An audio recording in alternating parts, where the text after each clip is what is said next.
Let's take a look at the note packet problems on density. A lot of times people find density confusing because it takes two measurements in order to calculate the density. The density is sort of a relationship between the mass and the volume of a substance. And so we'll see in a little bit that this density can be used itself as a conversion factor because it's a relationship. And I wanted to compare it to something that people might be more familiar with, speed, which is a relationship between distance and time. So you need to take two measurements in order to calculate speed. You need to know how far something went and how long it took. So 66 miles is not the speed. That's not sufficient to know the speed. You can travel for 66 miles at a very high speed or at a very low speed. You don't know what speed you were going, just noting that you went 66 miles. The same thing about the time. If you traveled for 1.5 hours, you could have traveled at a low speed or a high speed. That doesn't say anything about your speed. You need both of these measurements to be able to calculate that your speed was 44 miles per hour. And that needs to be expressed with both units, the unit for distance and the unit for time. You have to have both 44 miles per hour to show that it's the speed.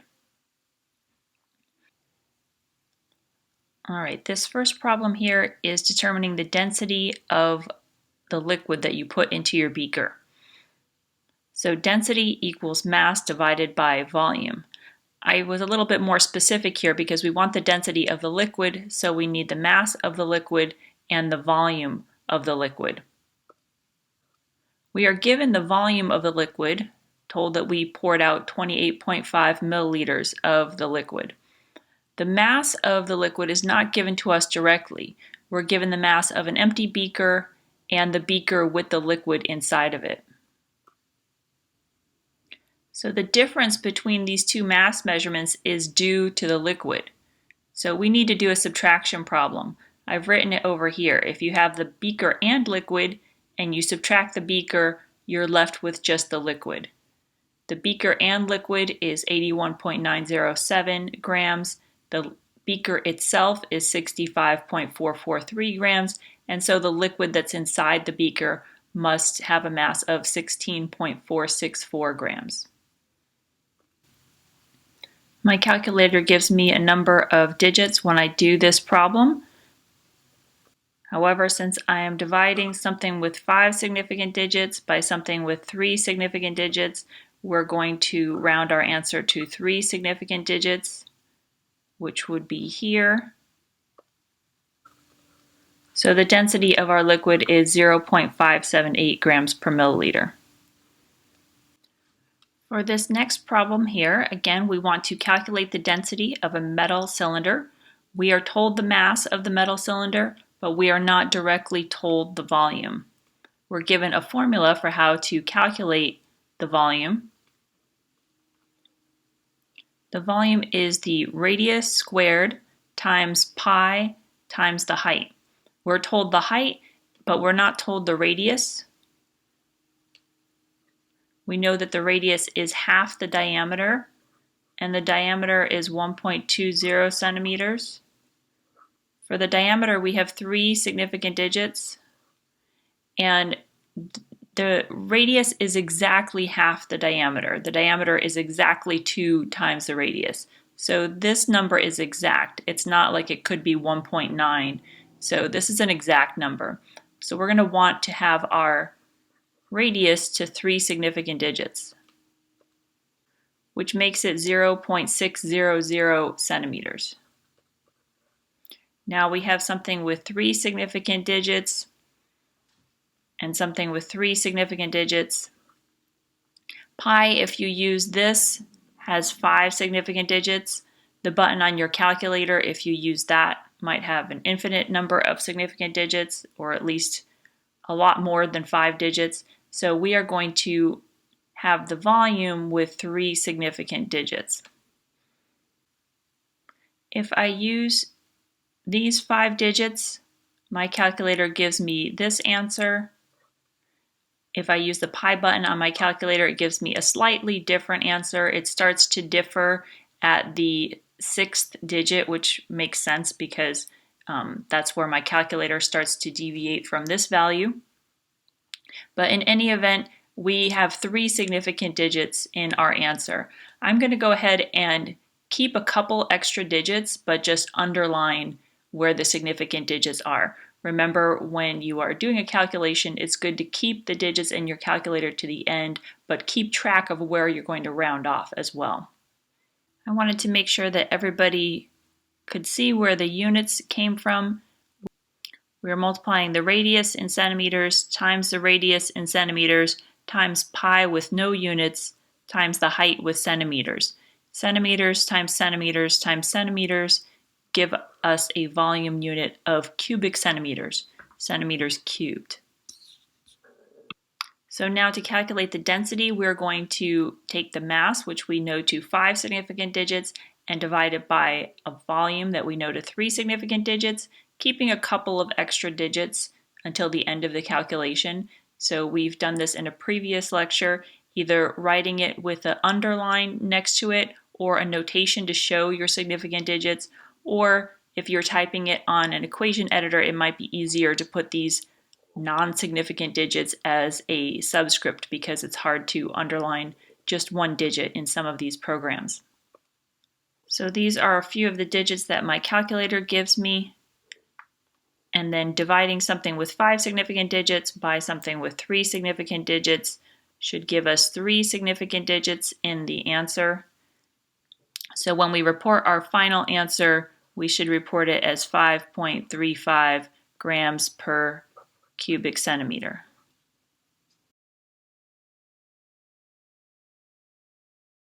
For this one, we have a rectangular brick shape of plastic, and we're trying to figure out the density, being the mass times the volume. The volume is the length times the width times the height.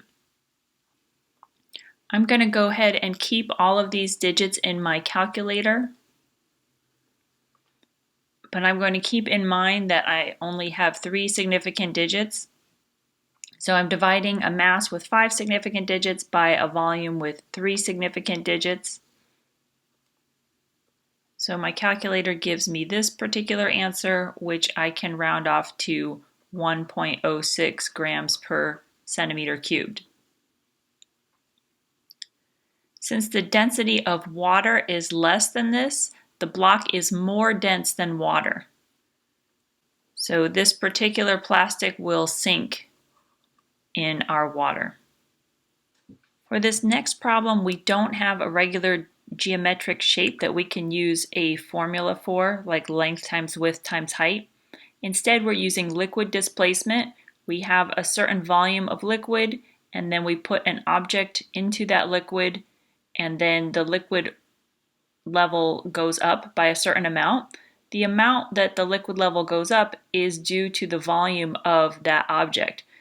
The volume of the object can be obtained by subtraction. I went ahead and lined it up so that we could use place value to determine the correct significant digits.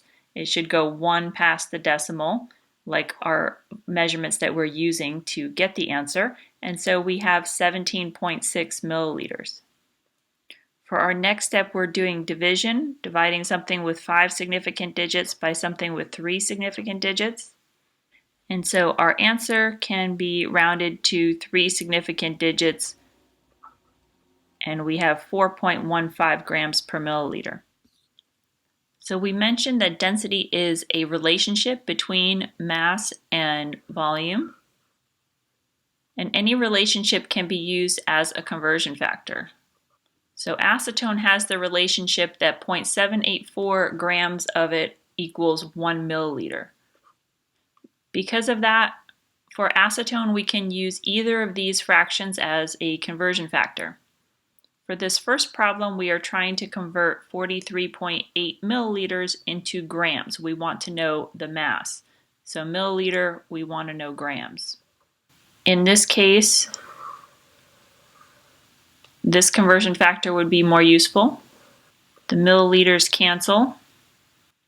And once we've rounded to 3 significant digits, we get 34.3 grams. The density for copper is 8.96 grams per milliliter, meaning that the relationship is that 1 milliliter equals 8.96 grams. That gives these two possible fractions as conversion factors. Now we have grams and we are trying to get to milliliters, and so this conversion factor will be more useful for us. The grams cancel, and once we round to 3 significant digits, we get 42.9 milliliters. The mass of the copper is known to 5 significant digits, but the density is only known to 3 significant digits, which is why we round to 3 significant digits. I think it's very useful to think about density as a conversion factor. Some people prefer to use formulas for the density problems. That's okay as well. Here we have the starting formula that density is mass over volume. If we multiply each side by volume, we can get a second formula. The volume times the density equals the mass. That is what we did in problem A. The volume times the density gave us the mass. Now we can divide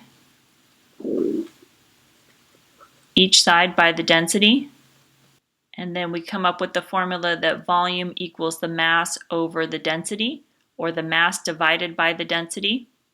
That's what we did in this second problem. Problem B, we divided the mass by the density and we got the volume. I think that it's less work to use density as a conversion factor, but some people do like to memorize formulas. I would say that you don't really need to memorize the formula. If you can rearrange the first formula by using algebra, then you don't have to memorize all three. You can just use one and get the other two. Or if you forget the formula, you can see that a lot of densities are given in grams per milliliters, and grams is mass and milliliters is volume. So you can even use the units that you'll see throughout the assignment or the exam to remember that a density is grams per milliliter, and that is mass divided by volume. So some people think of units as being extra work, but they can be really helpful in helping you remember these formulas.